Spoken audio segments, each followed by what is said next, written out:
Smartest simple में आप सभी का स्वागत है। दोस्तों, आज हम लोग राजस्थान म्यूनिसिपल एक्ट 2009 की एक बहुत ही इंपॉर्टेंट धारा 74 पर बात करने वाले हैं। ये धारा नगर पालिका की जो संपत्ति होती है ना, उसके रिकॉर्ड से जुड़ी हुई है। बहुत महत्वपूर्ण है। चलिए इसे समझते हैं।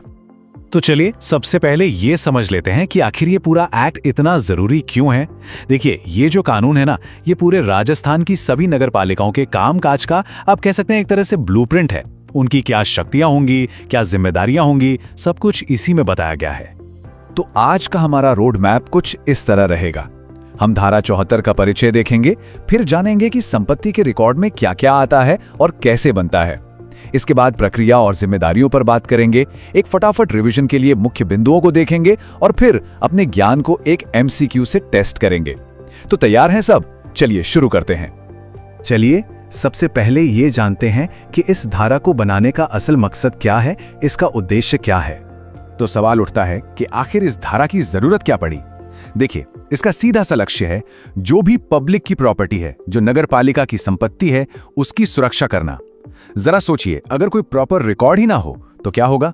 सरकारी जमीनों पर कोई भी अवैध कब्जा कर लेगा, भ्रष्टाचार बढ़ेगा।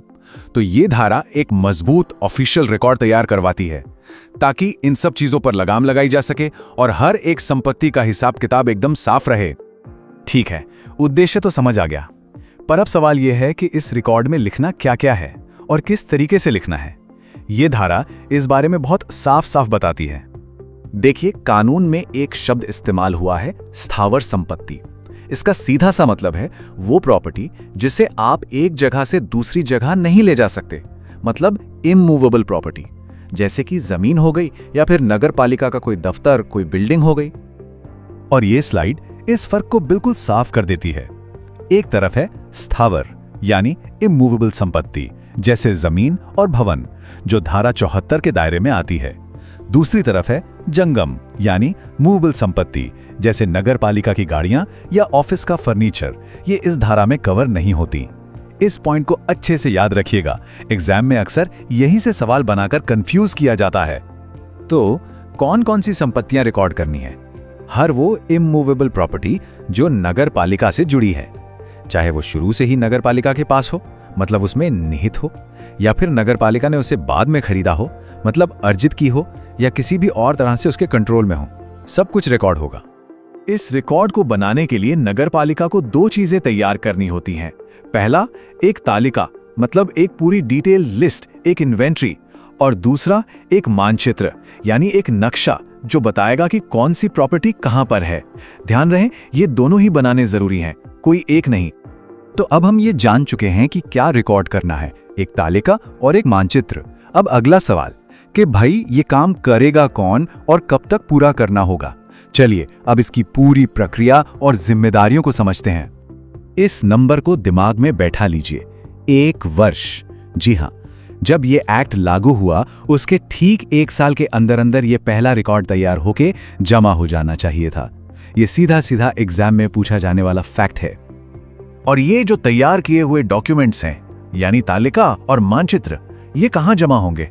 ये जमा होंगे निदेशक स्थानीय निकाय यानी डायरेक्टर लोकल बॉडीज के ऑफिस में, किसी और अथॉरिटी के पास नहीं।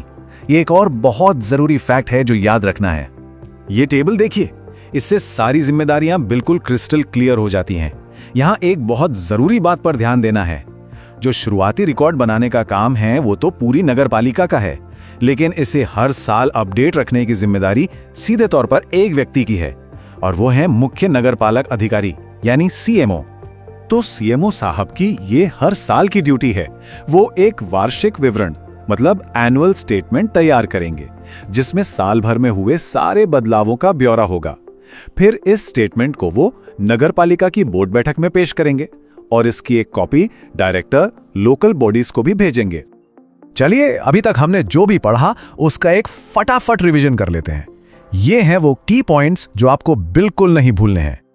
ये 5 पॉइंट्स धारा 74 का पूरा सार हैं, इसका निचोड़ हैं, इन्हें रट लीजिए। पहला, ये धारा सिर्फ स्थावर यानी इमूवेबल संपत्ति के लिए है। दूसरा, रिकॉर्ड में 2 चीजें होंगी, तालिका और मानचित्र। तीसरा, ये रिकॉर्ड जमा होगा निदेशक स्थानीय निकाय के पास। चौथा, इसे बनाने की शुरुआती डेडलाइन है 1 साल। और 5वां, हर साल इसे अपडेट करने की जिम्मेदारी है CMO की। तो अब तक की हमारी तैयारी कैसी है? चलिए एक एग्जाम लेवल के MCQ से इसे परखते हैं। सवाल को बहुत ध्यान से पढ़िएगा, हर एक स्टेटमेंट को ध्यान से पढ़िए और जो हमने अभी डिस्कस किया है उसके आधार पर सही जवाब तक पहुंचने की कोशिश कीजिए। तो सही जवाब है A, केवल 3।